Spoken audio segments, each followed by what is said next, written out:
Dude's Grammy nominated. Have the B. Give him a round of applause. He's I like Grammy it. nominated. Some grams on me. Dude is got a legendary last name, of course, but that's not necessarily what we're talking about today. Grammy-nominated artist has dedicated his life to philanthropy. He's an author. He's an artist. He's all of these wonderful things.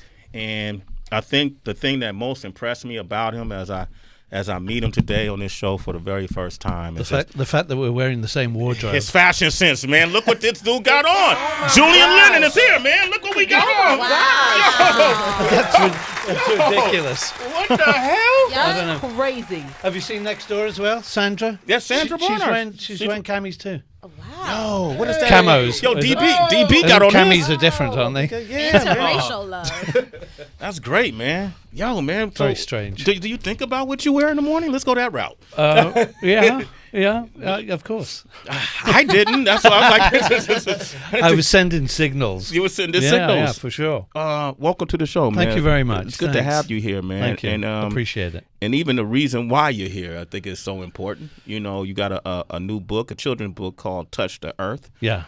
Which I had a chance to read, you know. And Thank you, kind sir. It's the last book I've read from front to end, you know. And it's I'm a big fan of children. You know, I have a daughter who was she's 18 now, but growing up she was she wanted to protect the animals and the environment. Yeah. You know, and when she was 7 and 8 and 9 years old, she would like talk about what was going on in Antarctica and is the world going to end soon? Is the world going to flood soon? Or, you know, how come so many animals are extinct? Yes. And people were shocked that she would know all this information. So I asked you, by doing this book, is it important that we give this information to our kids earlier now? Well, absolutely. I mean, for me, that's the whole point. One of the main reasons about the book, because, you know, I'd written songs about the environment. I've done many documentaries, independent films about the environment. And a dear friend of mine, Bart, who's the co-writer of the books, you know, we were chatting. And he said, the only thing you haven't really touched upon is reaching out to the kids. Yeah.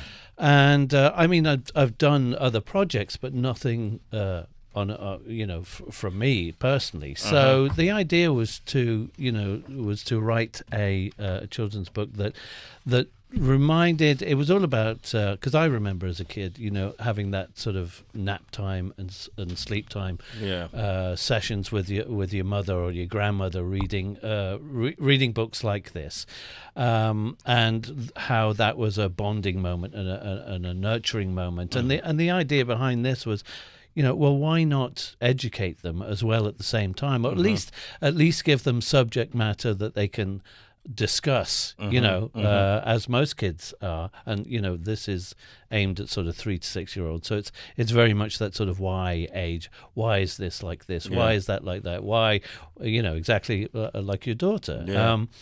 And so that was the idea, was to make a beautiful book that not only had beautiful images in it, but told you a beautiful story. And was a connection that would hopefully, you know, open their minds and empower them into, you know, seeing what's possible and the good and the bad in the world, and making, you know, the right choices, hopefully. They're making the right choices. Heather, can you turn to the first page? You got the book? Yeah.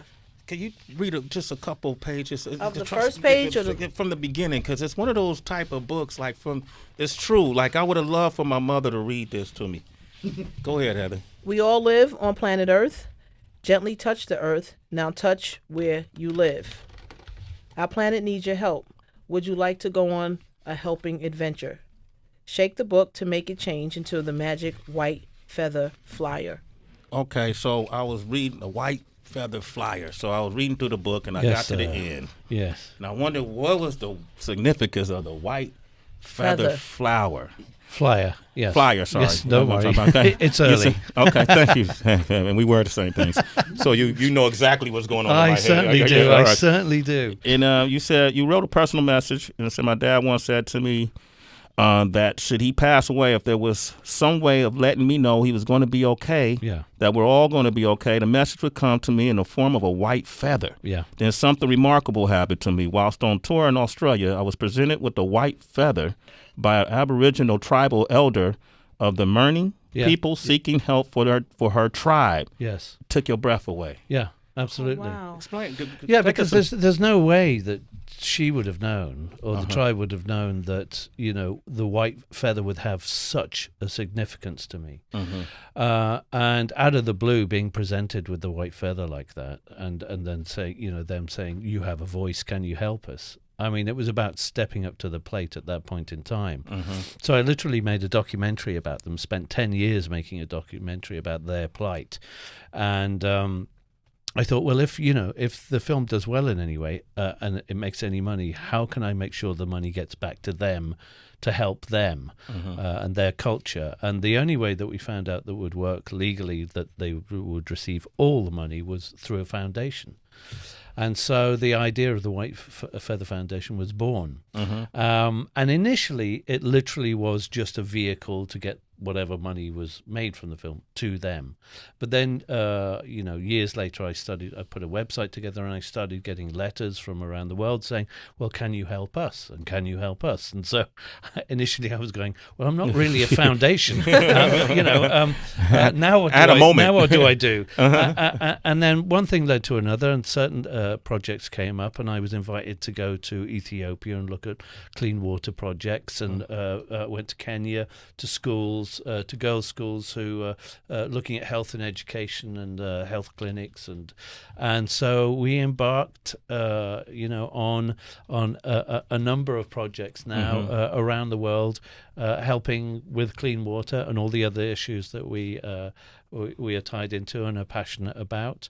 One in particular that I have to bring up was my mother passed away about 2 years ago, literally a week ago, 2 years a week. Sorry to hear that. No, thank you very much. But I started a scholarship in her name called the Cynthia Lennon Scholarship for Girls, and it's all about taking girls who are in difficult positions in Africa and putting them through college and university so that they can come back and help their communities, which is what they want to do. They really want to do that. So if we can enable that, then that's what we're doing. I really like this dude, man. I would have profiled him with the camouflage pants and the black shirt on. Never judge a book by its cover. Yeah, man. You'll say he must be the same kind of thug I am. Yes, correct. All right. A loving thug. Yeah, being a humanitarian thug and a global citizen, what would you say to folks? There are some people we've had conversations with who they wave off global warming because they're like, it's not going to really affect me in my lifetime, so I don't care about my great-great-grandchildren. Or some folks who feel like, I don't want higher taxes if that extra money goes towards helping, disenfranchised communities. Just what do you say to people who are very focused on self, that they forget about the environment and others? Well, that's a very difficult situation to deal with. I mean, you can only... science speaks for itself in regards to the state of the planet and what's going on right now.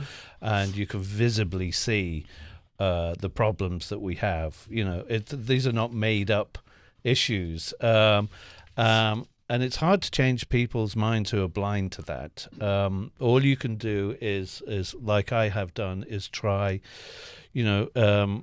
to do your best in promoting what you believe in, and my belief is that there are major issues and we need to take care of them.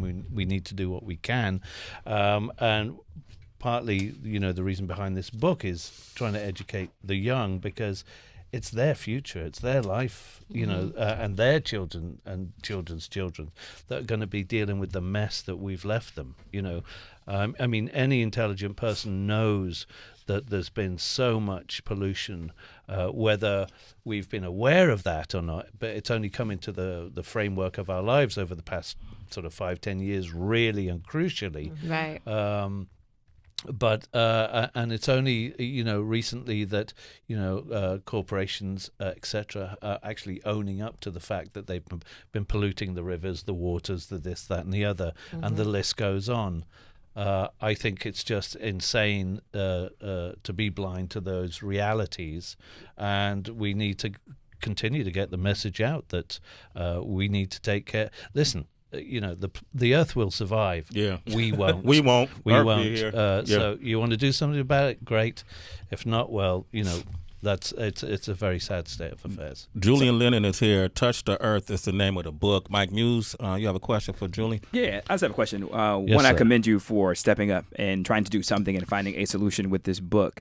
Is it the idea of the book to aid as a supplementary education for what is not happening in our school systems? And should our school systems begin to talk about science, not just so much from a chemistry, biological, molecular structure level, but should we begin to talk about education in terms of how the climate is being affected directly through science? Well, I think that's terribly important. I mean, obviously, each country has their own standpoints on climate and education. First and foremost, I do believe that kind of education starts at home. Yeah. With the parents. It's all very well, saying, well, it's the school's responsibility, which I do believe it is, by the way, that they should absolutely take on board the fact that one needs to know about our world around us and what we can do to, make it a better place for all of us on every level. But again, each country is different on how they approach this. But again, it starts at home for me. The parents need to be educated in order to be able to teach their children what's right and wrong.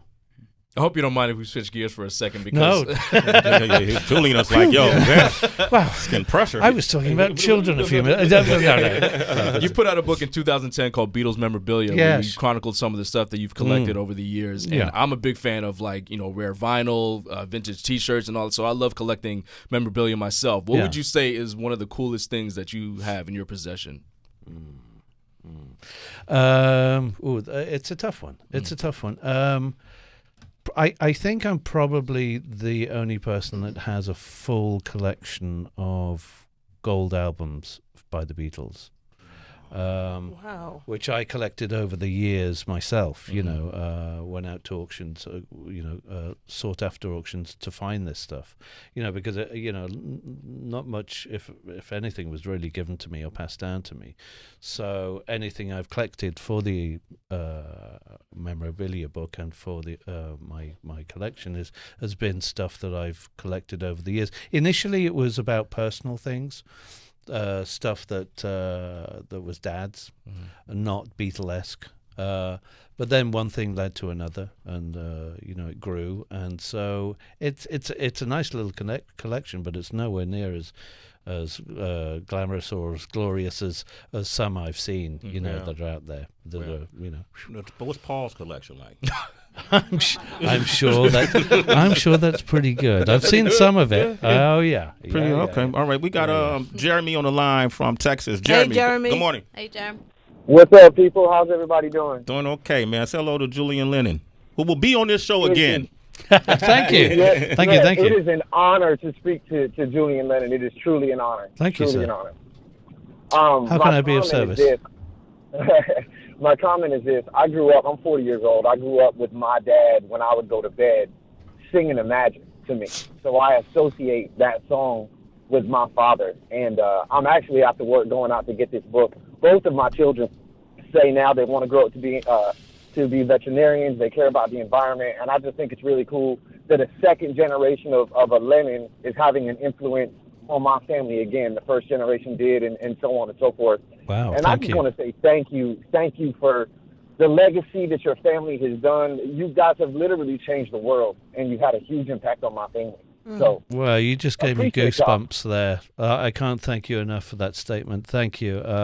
All I've ever tried to do was be good and do good in this world, and to make my mum proud. So I believe I'm on the right path. Oh man, you're doing all right, man. Jeremy, you're a citizen, bro. A Sway in the morning. We got Jay from Cali on the line. Jay, Big Jay, what's up, Jay? Jay. Hey, good morning, everybody. Sway, I'm a big-time listener, man. I listen every morning when I'm taking my son to school, man. So thank you for what you do. Thank you, man. I appreciate it.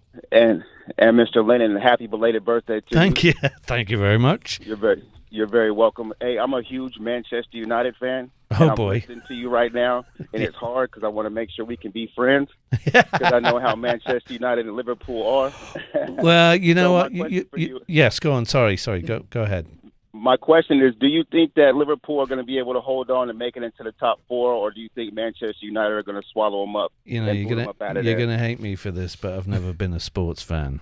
No, not at all. Okay, time to go. Thank you, Julian. All right. My apologies. Yes, sorry. Yeah, all right, man. Okay. I'm in the arts and cultures, not sports. Well, you can be both, I guess. But yeah, I've just never been the. You know, Shaq did NBA and put out albums. This is it happened. True. And I'm glad you said that, man, because It's Too Late for Goodbyes is one of my favorites, bro. Wow, that's an old one. And I know. You still remember it? Yeah, just about. I wanted to try something new. Oh boy! I'm just gonna throw it at you. You don't have to do it. I'm not putting you on the spot or nothing. Mm-hmm. But you are. Right. Live show. But I want to know what that would sound like over like a trap beat. Ooh. Go ahead. I'd love to hear that. Let's do that. Let's try it. Go on. He said he want to hear the mix. Come on, I want to hear it. I want to hear it. Well, we throw the beat on, and then maybe he could just. It's the beat. Hold on, wait till the come in, and then. Maybe you could perform just a little bit of the vocals. Jesus, I don't even remember the lyrics. Oh, you kidding me?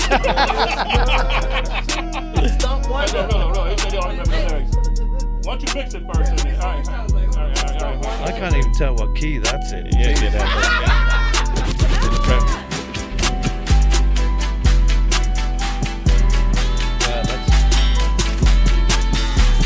That's bonkers. Is it working? That's a tough one. Ever since you've been leaving me, Yeah, there you go. I've been wanting to cry. Wow. I know how it feels for you. I've been wanting to cry, but it's much too late for goodbyes. Oh, that's good. But it's much too late for goodbyes. Yeah, there you go. All right. I'm not sure what that was. Did I eat something funny this morning? We almost made it happen. We're going to put out a Julian Lennon trap album, remix trap album, man. Ready when you are. Listen, man, thank you for what you do. And really, I would love for you to come up to where you live. Are you in this part of the world? Or not exactly where you live. I live in France, actually. Oh. Did he just stun on us? I live in France. You go to France a lot, though, Sway. I go to France. Do you now? Yeah, I'm going to be out there at the end of the year for I host a global breakdance competition. Seriously? That's thrown by Red Bull. Okay. And every year I'll host it. We just did Japan this past year. Fantastic. Okay. Yeah, and it'll be in south of France this year. Do you know where exactly in the south? I'll tell you once I find out. Okay. But listen, be my pleasure to exchange details. I'll come and say hi. Absolutely, you would love it too, man. Dope. It's the one event in this culture where you have grandparents, parents, and kids who are all packed in the arena. Fantastic. Just to watch dance and culture, man. That's great. Absolutely. Julian Lennon, man. How can people get this book? It's going to be available at Barnes & Noble, but also on Amazon. Okay. Nice. Amongst other things. It's Sway in the morning, only on Shade 45. Kilo.